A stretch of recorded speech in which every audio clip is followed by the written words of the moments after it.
buri muntu wese wihebeshejwe n'ibibazo bimusumbye abonera ibyiringiro n'imbaraga muri wowe mwami Yesu.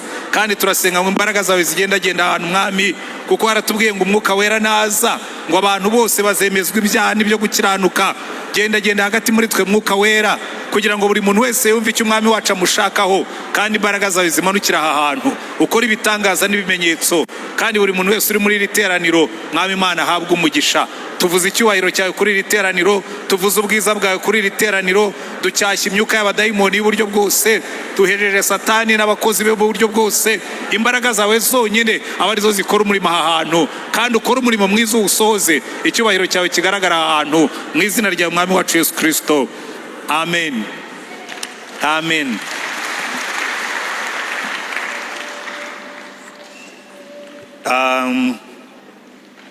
Kamanzi nsaba imbabazi bagenzi bacu bavuga igifaransa. Je m'excuse parce que vous allez passer 40 minutes en écoutant un message dans une langue que vous ne comprenez pas. Mais de toutes les façons, le message est au sujet du message de Noël. Et quand je finis, je vais un peu faire un résumé, juste pour que vous sentiez ce dont je parlais. Et merci beaucoup pour être ici. Ça a un peu ravivé mon français qui commençait à s'endormir. Parce que ici on parle Kinyarwanda et puis on parle anglais. Il y a très bien longtemps que je n'ai pas parlé français. Mais je pense que ça dort, mais ce n'est pas mort. Donc là, merci beaucoup pour être ici. Et merci aussi pour la chanson que vous avez chantée. Il y avait presque 50 ans que je n'avais pas chanté cette chanson. Seigneur, Seigneur, nous arrivons des quatre coins de l'horizon, nous voilà chez toi. On chantait ça très longtemps quand j'étais jeune. C'est pas une vieille chanson, mais c'est une bonne chanson. Abatumva igifaransa nyine ubwo mwihangane, ntabwo ari mwe nabwiraga. So tugarutse mu Kinyarwanda, nari ndimo kubwira bariya ko ngiye kwigisha iminota 40 mu rurimi batumva, kandi nabashimiraga ko baturirimbiye indirimbo nziza. Uriya ndirimbo twajyaga turirimba kera tukira abaseminari, turimo kwishimira iyo tukabaga turi kumwe. Uyu munsi murabizi turimo turasoza icyumweru cy'amakorari cyari gifite intego ivuga ngo impumuro nziza ya Kristo. Haleluya. Kuba, kujyana, gukwiza ahantu hose impumuro nziza ya Kristo. Ariko ntabwo ariyo nyigisho, kandi abatarashoboye kuhaba muri iki cyumweru cyose, wenda kubera imirimo cyangwa kubera ingendo cyangwa kubera kutabimenya, n'ubundi hari konseri y'amakorari isoza icyo cyumweru uyu munsi nyuma ya saa sita. Ngira ngo turaba turi hamwe na senior pastor abahari, ariko nanjye ndaba mpari. Ngenda kisubiza, ariko muhumure, ubu mwaka utaha nutangira nzongera nkasubize bene ko nsubire mu kiruhuko cy'izabukuru. So uyu munsi ubutumwa dufite natinze kubera ko mwabibonye yuko turimo turakora twihuta kubera gahunda ndende. Ubutumwa dufite navuze ngo dusubiza dute, twakira dute ubutumwa bwiza bwa Noheli. Nyamara abantu bakora kuri kamera hari igihe bashyiraho message ukavuga ko ubu nindi kujya gushaka iyi message ko idafite ikirimo kumubwira. Uwandika titre ashyireho ngo twakira dute ubutumwa bwiza bwa Noheli, kuko icyo gihe ni urabituma umuntu yibaza ngo ariko wa mugani twakira dute ubutumwa bwiza bwa Noheli. Nawe bivuze ngo abamarayika bashimangira ubutumwa bwa Noheli bumva ari byakuri. Twakira dute ubutumwa bwiza bwa Noheli? Musubire hariya muri Luka ibice 2 kuva ku murongo wa 8 kugeza ku wa 20, hanyuma dufatanye aya magambo.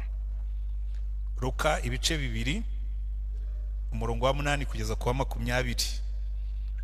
Murabizi, mparambi basubiriramo hano kenshi. Iyo wibajije ngo ubutumwa bwiza bwa Noheli, iyo bavuze Noheli we wumva iki? Kuko abantu benshi Noheli icyo abantu benshi bafite mu mutwe n'ubu ngubu ndamya ntashidikanya, icyo abantu benshi bafite mu mutwe ni ukurya. Kera tukiri batoya twajyaga tugenda tukajya mu misa, ikintu cyakunezezaga, agaciro ka Noheri twavaga iwacu tukajya Ikiziguro, niho paruwasi yacu yabaga, ni muri kilometero 16. Izo kilometero 16 ntabwo umuntu zamuvunaga kujyayo, kuko yabaga azi ko mu kugaruka araza kuza anywa Noheri, arya Noheri, arinda agere mu rugo ibondo rimeze nk'irya Nyamaturi, kuko nta muntu n'umwe. Ariko buriya muzi ko abantu bagiye bakura baba ingundirize, nta muntu n'umwe wimanaga Noheri. Wanyuraga ahantu ugahagarara ku irembo uti nta Noheri mufite, kandi batakuzi, bati ngwino tuguhe, ukagenda bakagukubita uruho rw'ikigage ukagishyira mu ibondo ugakomeza urugendo. Wagera handi uti nta Noheri mufite, bakaguhereza ikigori ukakiguguna, warangiza ugakomeza urugendo. Wagera handi uti nta Noheri mufite, ugasanga bokeje inyama bakaguha ugateramo, ukaza gutaha ufite uruvangavange rwa Noheri mu nda, igizwe n'ibigage, igizwe n'ibigori, igizwe n'inyama, igizwe n'ibirayi, igizwe n'ibintu byose. Ese ubundi Noheri ni ibyo ngibyo?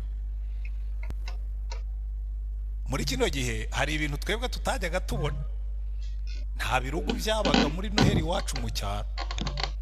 Biriya biti nabisanze mu mujyi, nsanga bifite n'amatara. None n'umujyi nawo watatse amatara, na za hoteli zigashyiraho amatara, n'amabiro agashyiraho amatara. Ese Noheri ni business yo gucana amatara no gutaka ibirugo? Kuko abantu benshi naho ngaho bigarukira.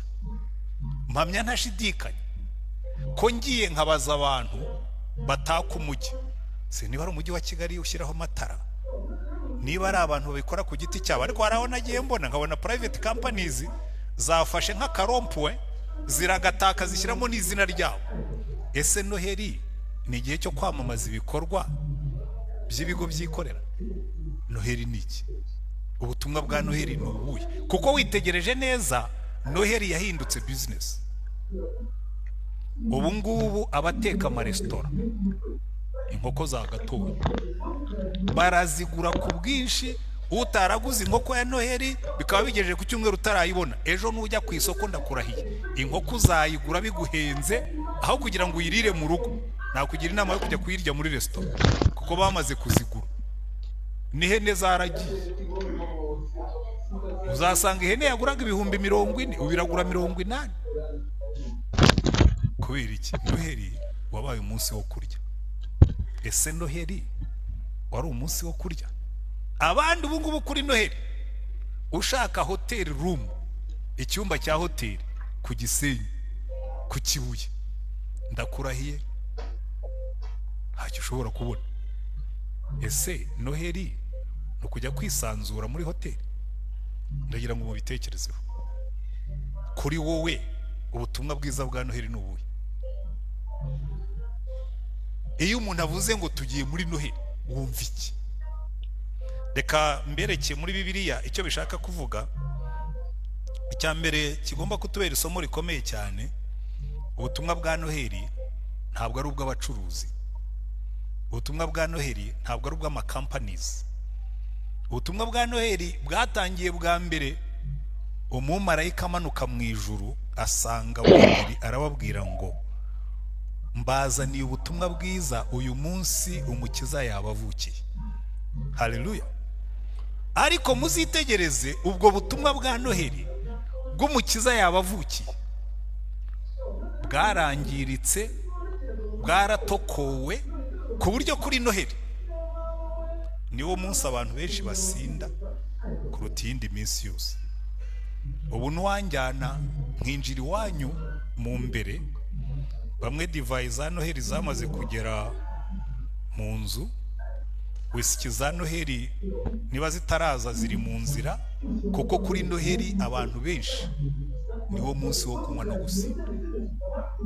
Kuri Noheri muzitegereze ubu polisi ntizasinzira, kandi cyatumye Yesu avuka no kugira ngo n'abapolisi basinzire, kuko ibyaha bizaba byagabanutse yaducunguye ibyaha byacu. Ariko iyo Noheri yegereje, za rekometere zose barazitunganya, abapolisi bose n'uwari muri konje bakamugarura, bakaza kuturinda gukora ibyaha umunsi umwami wacu yavutse ngo aducungure mu byaha byacu. Ubutumwa bwiza bwa Noheli ubwo ngubwo. Ubundi kuri Noheli abapolisi bagombye kuruhuka, kuko nibura buri muntu wese yibutse yuko kuri Noheli Yesu yavutse, marayika akavuga ngo mbazaniye ubutumwa bwiza bw'uko umucunguzi yabavukiye. Akibuka yuko marayika yaje akabwira Mariya ngo umwana uzabyara muzamwite Yesu kuko ari uzakiza abantu be ibyaha byabo. Ngo kandi ibi byagira ngo bisohoze amagambo y'umuhanuzi avuga ngo azitwa Emmanuel, Imana iri kumwe natwe. Ukora utagisida, Imana iri kumwe nawe kandi uyitewe no gusinda. Urwana ute kuri Noheli kandi Yesu yaraje ngo dukizwe ibyaha byacu. Ubutumwa bwiza bwa Noheli, marayika arababwira ngo icyo nicyo kintu cya mbere, ni ubutumwa bwavuye mu ijuru. Ntibwanazanwa n'ubonetse wese, bizanwa na marayika. Araza aravuga ati mbazaniye ubutumwa. Buriya muzitegereze, burya agaciro k'ubutumwa icya mbere gaterwa n'uwabutanze. Ntabwo ubutumwa bwiza bwa Noheli bwavuye mu kiliziya mu rusengero, bwavuye mu ijuru. Uwatanze ubwo butumwa niwe wagombye gutuma natwe tubwitaho, ko ntabwo ari ubutumwa bwavuye ku isi, ni ubutumwa bwavuye ku mwami w'ijuru n'isi. Murambwira abantu nkabwira ngo burya muzumve message ziratandukana. Iteka rya perezida wa repubulika n'iteka rya minisitiri bigira agaciro gatandukanye. Iyo bakubwiye ngo perezida w'igihugu yavuze, ubundi uri umuntu wiyubaha unubaha, ntacyo wagombye kongeraho ku byo yavuze, kuko icyo gihe igihugu kiba cyavuze. Haleluya. Iyo perezida ahagaze kuri microphone akavuga, ubwo igihugu kiba cyavuze, kuko inyuma ye hahagaze abaturage bamutoye. Iyo Imana ivuze, ijuru riba ryavuze. Umuremyi w'ibiriho byose, nyiri byose, wagombye kwita ku cyo yavuze. Niyo mpamvu umwanditsi w'urwandiko rw'Abaheburayo mu gice cya 2 haravuga ngo ariko abantu mwari mukwiye kujya mwitonda, ngo iyi jambo ryavuzwe na marayika, umva uko yabivuze, igice cya 2 umurongo wa 1, ngo nicyo gituma dukwiriye kurushaho kugira umwete wo kwita ku byo twumvise, ngo kugira ngo tudatembanwa tukabivamo. Mbese ubwo ijambo ryavugiwe mu kanwa k'abamarayika ryakomeye, kandi ibicumuro byose byo kutaryumvira bikiturwa ingaruka ibikwiriye, twebweho tuzarokoka dute nitwirengagiza agakiza gakomeye gatyo kabanje kuvugwa n'umwami wacu, natwe tukagahamirizwa n'abamwumvise? Aka gakiza kavuye mu ijuru, ngo iyo marayika yavugaga abantu ntibite ku magambo ye, ngo byagiraga ingaruka. Natwe kwicara tukumva iby'Imana yavuze ntitubyiteho, bizatugiraho ingaruka. Erega buriya abantu benshi, reka mbereke ikintu gikomeye, abantu benshi bibwira yuko ingaruka zo kutumvira Imana tuzazibona tugiye mu muriro. Dutangira kuzibona hano ku isi. Ingaruka z'ibyaha ntabwo zirindira ko tugera mu ijuru. Ingaruka z'ibyaha dutangira kuzibona hano ku isi. Ingaruka z'ibyaha uzazibona mu muhanda kuwa 3 cyangwa ndetse kuwa 2. Ingaruka z'ibyaha uzabona umubare w'abantu benshi bazafatwa bibagiwe yuko utagomba gutwara imodoka wanyoye. Niyo wakwandika ngo tunywe less, bo banywa mo, kuko ni Noheli.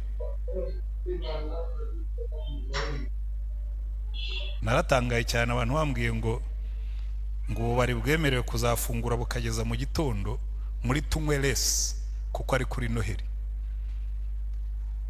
Ubundi turabwira abanyarwanda ngo tunywe less, ariko kuko ari Noheli bagomba kunywa until the morning. Ubutumwa bwa Noheli, ingaruka dutangira kuzibonera hano. Jewe ntuye ku muhanda, ntuye hagati y'ububari bwinshi, n'abagenda nijoro mba mbumva ubu byatangiye. Iri joro baririmbaga hepfo bakaririmba hirya.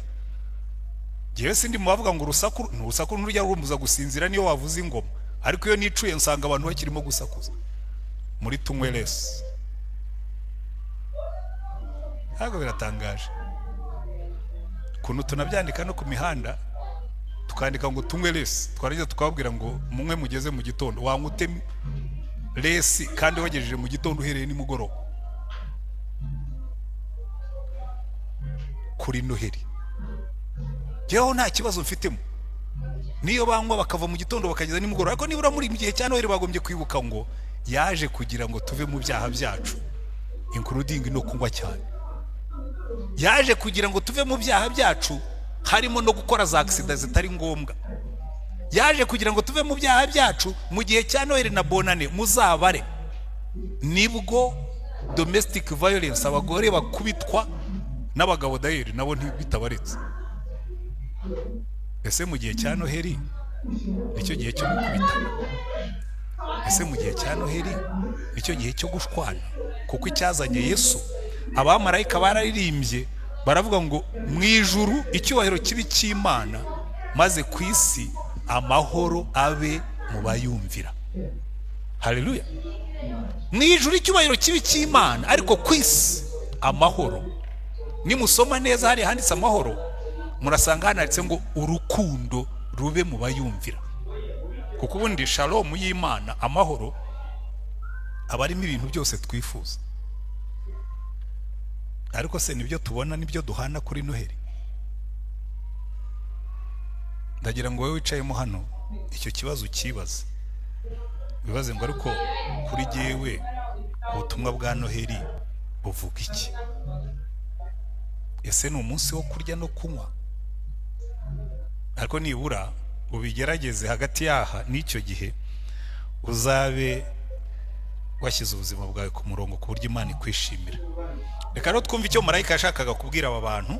Icya mbere ubwo ni ubutumwa buvuye mu ijuru, a message from heaven, a message qui vient du ciel. Icya kabiri ni ubutumwa bwo kwicisha bugufi. Kuko marayika nubwo ubutumwa bwazanywe n'umuntu ukomeye, nako si n'umuntu, marayika si umuntu, nubwo bwazanywe n'ikiremwa gikomeye cyitwa marayika uvuye mu ijuru, yarababwiye ngo ndababwira ubutumwa bwiza bw'umunezero mwinshi uzaba mu bantu, kuko uyu munsi umukiza yabavukiye mu murwa wa Dawidi, uzaba Kristo umwami. Aha hantu yavukiye i Nazareti. Bigeze kubwira witwa Natanayeli, Filipo aramubwira ati twabonye Mesiya. Ati ninde? Ati ni Yesu w'i Nazareti. Atumva ati hari icyiza cya Nazareti. Aho ngaho bavugaga ngo nta cyiza cya Nazareti. Aho ngaho hahandi out of nowhere, aho ngaho hahandi hatazwe hatavugwa, aho niho Yesu yavukiye, mu buca bugufi, mu bugwaneza. Banarangije arababwira ngo icyiza kubibereka 12 nuko muri busange umwana w'uruhinja yoroshywe imyenda y'impinja aryamishijwe mu muvure w'inka. Umwami uryamye mu muvure w'inka, aho se niho twashakira umwami? Umwami wavukiye ahantu hatazwi, umwami wavukiye mu muryango utazwi. Ariko ubu butumwa bwo guca bugufi, ubu butumwa bworoheje, Yesu Imana yabikoze ibishaka kugira ngo ibereke yuko, kugira ngo itwereke yuko ubu butumwa ni ubwa twese. Buriya nyashima Imana ko Yesu yavukiye mu kiraro cy'inka, kubera ko iyo avukira mu gipangu, abambere Imana yamutumyeho ntibari kumubona. Uratekereza rero umwana yavukiye mu gipangu, ahantu nko kwa Herode, ahantu nko kwa Kanaka ukomeye, hanyuma akabona abashumba barizanye n'impumuro y'amaganga n'amase, kuko babasanze bibereye. Ntabwo batubwira ko babanje kujya kwitunganya no kwiyogoshesha no kugira ngo ya bari bibereye mu nka, mu ntama, nako nta nubwo zari n'inka, bari bibereye mu ntama zabo. Kandi burya abantu baba mu ntama cyangwa mu nka bahumura nkazo. Umuntu waragiye inka arabizi, iyo wakutse amase ukirirwa mu nku zishito, bigira impumuro yabyo yihariye. Noneho ntuzaragira ingurube, zo ni special. Ibyo mvuga ndabizi, ikigo nizemo twari dufite ingurube, ikipe yakoraga mu ngurube mu gitondo, twavagayo tugakaraba, ariko abakoze mu ngurube iyo binjiraga mu ishuri uramenyaga ko ikipe yakoze mu ngurube yinjiye, ko buri nyamaswa yose ihumura ukwayo. Wenda kumbwira ngo abashumba bavuye mu ntama bari kuza bakaza kuramya umwami wavukiye mu gipangu, komanga ku muryango bati muri bande, bati turi abashumba, murava he murajyayo, bati tuje kuramya umwana wavutse, bati ariko turimo turamurinda tetanus n'izindi za mikorobe zose zishobora kuba zivuye hirya iyo mungu no mu ntama. Yesu yavukiye ahantu horoheje kugira ngo buri muntu wese ashobore kumwisangamo, yavukiye ahantu horoheje kugira ngo buri muntu wese ashobore kumwisangaho. Niyo mpamvu ubu butumwa bwa Noheli, niba udashobora no kubona amafaranga yo kugura inkoko, ugende wirira ibirayi byawe cyangwa ibijumba byawe niba wabibonye, cyangwa ujye kubivumba ku baturanyi. Ndizera yuko tuzongera tukajya dutanga Noheli. Umuntu yavuga ati nta Noheli mufite aho ngaho, ati ngwino utware ikiro cy'ibirayi nawe ujye kureba ko warya. Ariko mwazaritse ibyo tukajya tubikora, tukabwira abantu kuri Noheli ngo hari umunsi uzajya anyura hano wese azajya atwara ikiro cy'ibirayi cyangwa igice inusu y'inyama. Ariko irobo ry'inyama inyama yazaga isigaye ikomeye. Ariko iyo nababwiraga, niba udashobora no kubona ibyo ngibyo, genda wiyicarire iwawe urya ibyo ufite, kuko ubutumwa bwa Noheli si ukurya, na buri wese ashobora kwizihiza Noheli adafite n'ibyo ngibyo, kuko Yesu yavukiye ahantu horoheje ngo n'aboroheje bashobore kumugeraho. Haleluya. Icya kabiri, cya gatatu nako, ubutumwa bwiza bwa Noheli ni ubutumwa bw'ibyiringiro. Yarababwiye ngo uyu munsi umukiza yabavukiye mu murwa wa Dawidi, uzaba Kristo, uzabasohoreza amasezerano. Murabizi muri kino gihe isi irihebye pe, ahantu hose ugiye, nusoma mu binyamakuru, nusoma ahantu hose, message y'isi duha niyo ubwihebe. Bagenda bakakubwira bati, naganiraga n'abantu banga, twari turi mu modoka tuvuye ahantu mu kazi, twari hamwe n'abantu b'urubyiruko n'abandi, ntabwo ngo se ibi bintu bavuga ngo urubyiruko rurihebye, murihebye koko? Bati pastor terega mwebwe nuko mukuze ntimubizi, ati urubyiruko rurihebye. Biheba bate bafite Yesu? Baterega benshi ntibamufite. Ntabwo nabyumvise ngo muri kino gihe ngo agahinda gasaze ngo kariyongereye, ngo no mu ngo kariyongereye. Ariko byo umenya bifite ishingiro, kuko mfite umuhungu wanjye umwe ni umwavoka, ubu ngubu noneho yarabirahiriye. Ubwo nyine nivuga ko ari umwavoka sinzajya mba mbeshye. Yambwiraga ati daddy, ati twanyuze ahantu mu rukiko rumwe, ati kuri kesi 11 zari zihari, ati navuze ngo ndaza kubikubwira, ati 9 muri zo ni divorce mu gihe cya Noheli. 9 cases on 11, 9 kuri 11 ni abagabo n'abagore barimo gutandukana bizihiza Noheli. Agahinda gasaze, umubabaro w'umurengera. Icyazanye Yesu ni icyo ngicyo, ngo azaza abakiza ibyaha byabo, azaza abasohoreza amasezerano mu ijuru, icyubahiro cyewe cy'Imana ku isi, amahoro, speak peace, amahoro kuri buri wese, amahoro mu ngo, amahoro mu nzira ugenda, amahoro mu mutima wawe. Ariko dore ikintu bishaka kuvuga, niba Imana itarimanye umwana wayo, niki itazaguhana hamwe nawe? Haleluya. Niba wabyutse mu gitondo ukaba uri muzima uhumeka, ujye ugumana ibyiringiro, uvuge ngo iyi Mana yanshyize ku isi no kubaho kwanjye izabyitaho. Kuki wacika intege ukageza naho wiyahura? Wiyahurira iki? Ikintu giye kimbabaza, hari ibintu bibiri bimbabaza muri ibyo ngibyo. Abantu bagerageza kwiyahura akenshi basigarana ubumuga ntibanapfe. Icya kabiri, abantu bagerageza kwiyahura baranabihanirwa. Habarize umuntu ariyahura mukabimuhanira. Singabari abantu bazasinda kuri Noheli, bazahano. Ariko benshi buryo ugiye ukabaza rwose, mwasinze mute kuri Noheli? Ati nari nihebye. Ukabona umwana w'umukobwa mwiza yihebye, ukabona umugore mwiza yihebye, ukabona umusore mwiza yihebye.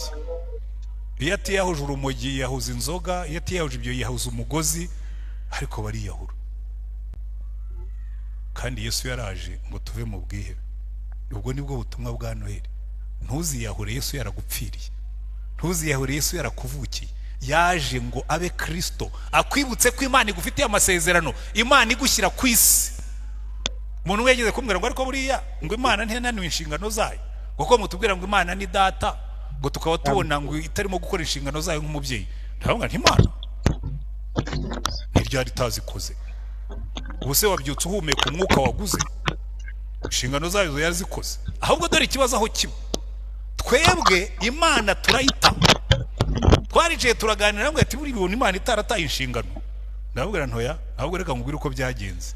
Twebwe twabaye abana b'ibirara tugikura yayo, ko nuyigumaho reka mbwira abajya biheba, nuniheba uzakore nka Eliya. Buri Eliya ndamukunda cyane. Eliya yabonye ibintu byamukomeranye. Jezebeli yavuze ati ejo saa 3 ubuzima bw'abahanuzi banjye wishe, ubwawe nzabuhanya n'ubwabo. Eliya arabireba aravuga ati sasa byakomeye. Ariheba.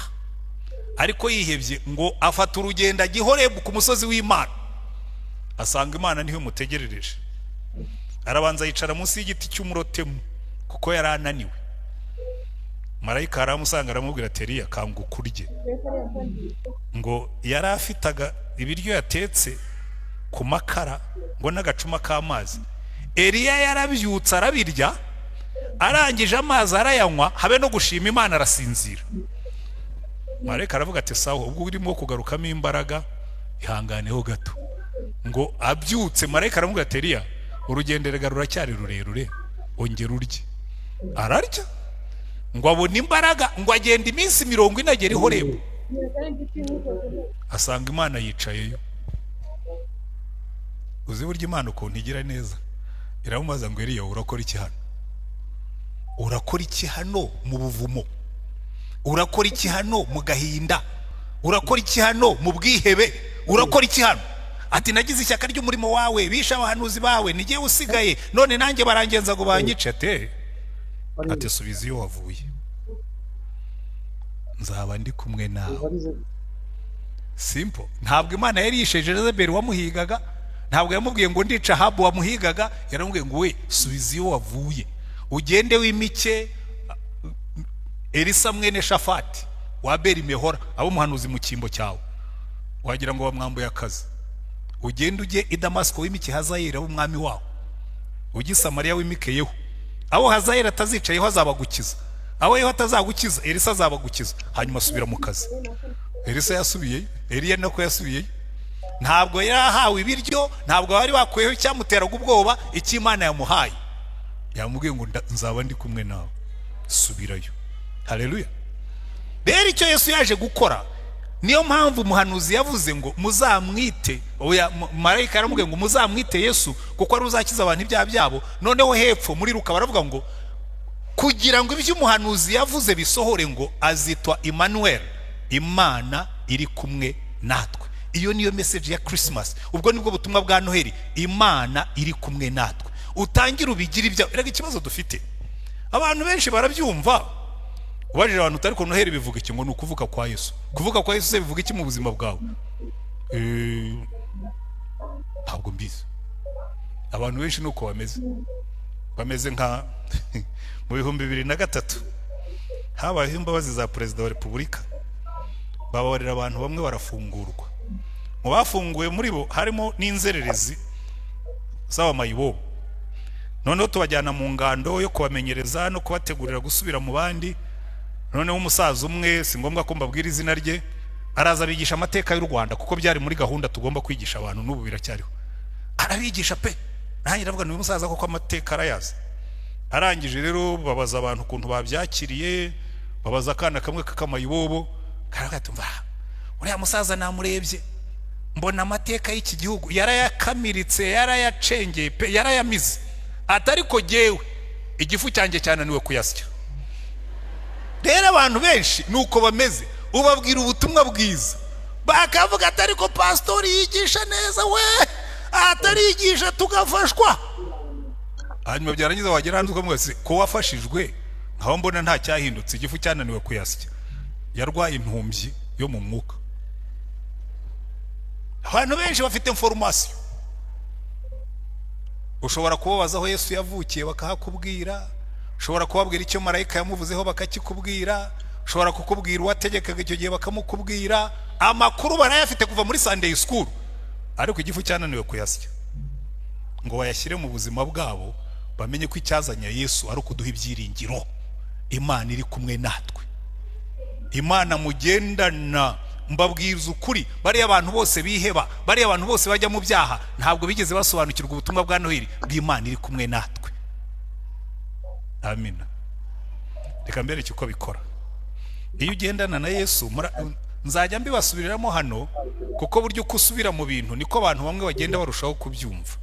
Umwuka wera bafashe gusobanukirwa, kureho igihu Satani bashyize ku bwenge bwanyu kugira ngo mubyumve. Imana iri kumwe natwe bivuga iki? Number 1, biturinda ibyaha. Mpora mbibabwira bamwe, ndetse mu mwarakoze Imana ibaha umugisha, banabishyize no mu ndirimbo, ngira ngo ni disciples. Nimwe ni disciples ra? Mutinyuka mute gukora ibyaha muzi yuko Imana iri kumwe nawe. Ureba ute porno, Imana iguhagaze hejuru. Usambana ute, Imana ikureba. Wibute, Imana ikureba. Urwana ute, Imana ikureba. Hari umwagiye munsubiza. Igifu cyananiwe kubisya. Umunsi cyabiseye, ibyaha muzabivamo. Hari umwana umwe nakunze, nta rugari n'umukristo, ni umuyisilamu, aba muri Amerika. Yanyohereje message ndayifite muri telefone. Arambwira ngo pastor, warakoze kwigisha yuko iyo ugendana na Yesu bigukura mu byaha. Tigiye ndi umuyisilamu, tanakuyemo Yesu nshyiramo Allah. Ati kandi ibyaha byose nagendagamo narabiretse kuko numva Allah ndeba. Ndamubwira nikomerezaho nta kibazo, ibyo urubanza rwawe ruzacibwa n'Imana sigewe. Icyo mbabwira ni iki ngiki, iyo umaze gusobanukirwa icyo Yesu yaje gukora, icyambere uva mu byaha. Wirirwa uhekenya amenyo, Yesu akureba. Wirirwa ucunda amaganya, Yesu akuri iruhande. Wirirwa ucunda inzangano, ugambana, Yesu aguhagaze iruhande. Rero abantu baribwira ngo muri hariho za offices cyebye bintangaza, baragiye bateraho n'ibintu nka biriya bya sound proof. Wari wagera muri biro zifite sound proof imbere n'inyuma, ngo hatazagira nakajwi gasohoka. Umuntu akakubwira ati twicaye hano turi babiri, ntabwo riri busohoke. Ntabwo ntiyo, niba waruzi ko Yesu yicaye ryasohotse kare, ko mu ijuru babimenye. Mugambana mute, mupanga mute imipango y'ubugome, Imana irumva. Kandi barangiza bakaza gusenga Imana. Icyo mbakundira, ngira ngo uko ndimo kugenda saza, niba ndimo kugenda ndakara, niba ndimo kugenda sobanukirwa kurushaho, ariko nsigaye ngenda ndababara pe.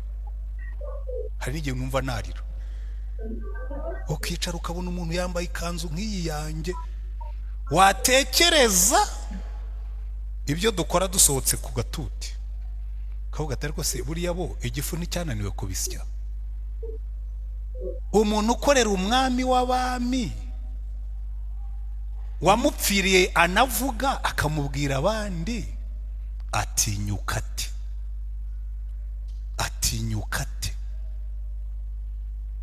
nkababara, rimwe na rimwe nkarakara, ntageraho ngaho umujinya nkawushyira mu gifu kikawusya, nkabwira Yesu ngo uzirobanurira nitugera imbere yawe. Ariko Imana ibafashe kubyumva. Azaba Emmanuel, iyo ni message ya Christmas. Imana yaje kubana natwe. Icyakabiri agomba kudukiza muri Emmanuel, iyo ugendana n'Imana. Icyo nkundira umwami wacu, haleluya. Abandi bayobozi iyo tugendanye nabo tubatwaza ibikapu, ariko uwo yagendana natwe turatwe ibipapu, imitwaro yose muyimenye batwaze. Umwami udutwaza ibikapu. Imibabaro yacu n'intimba zacu ubute muri depression, mu gahinda gasaze, ufite umwami ukuba iruhande ukubwira ati ariko maze ibindushya byose ndabimukorera, nta wundi utari Yesu wabyihanganira, nukwa maganya nukwa maganya yanjye nyakurwaho nawe nduhukira muri we amahoro. uwo nguwo twikoreza amaganya yacu yaje kubana natwe forever. uhangayika ute, wiheba ute, wiyahura ute, kandi uwo nguwo kuri iruhande akabwira ati rwose ko naje ngo umyikoreza amaganya yawe wayampaye. Talk to him, muvugisha. Amina. Icya gatatu bizaturinda ubuyobe. Muri ino minsi abantu benshi bari mu buyobe. Hari igihe njye ntangazwa n'abahanuzi. Umuntu aricara agahanura ibintu Imana itamubwiye kandi nyirabyo amuteze amatwi. Ahubwo ariko muzakubitwa nigaramiye nka wa musinzi. Ku mugabo umwe yaranyuye arasinda yikubita hasi. Abwira abasigaye bicaye ku meza aravuga ati kandi ziraza kubahirika nigaramiye. Abantu uricara ukabeshya Imana ikumva. Biturinda gukora ibyo tutagomba gukora no kwigisha ibyo tutagomba kwigisha, kuko Umwami ari hafi yacu. Hari ibyo ntazavuga kuko ntatinyuka kubivuga nyumva. Hari ibyo ntazareba kuko ntatinyuka kubireba ndeba. Hari ibyo ntazatekereza kuko n'ibitekerezo byanjye arabisoma. Kugendana n'uyu Mwami biduhesha ubuzima bwiza. Hanyuma turabigenza dute rero? Reka turebe icyitegererezo kuri aba bashumba hanyuma nsoze. Icyo nkundira aba bashumba, ubutumwa barabwumvise kandi bari bafite akazi, bari baragiye intama. Baravuga ati ubu butumwa turabwihererana ngo bajya inama, sinzi uwo basigiye intama. Bagomba kuba barabwiye bagenzi babo baravuga ati mureke twitoremo bamwe basigarana intama, twe tujye kureba biriya bintu marayika yatubwiye. We do something about it. Reka tugire icyo tubikoraho. Ntabwo wagombye kumva ubutumwa bwa Noheli ngo urekere aho ngaho, wagombye kugira icyo ubikoraho.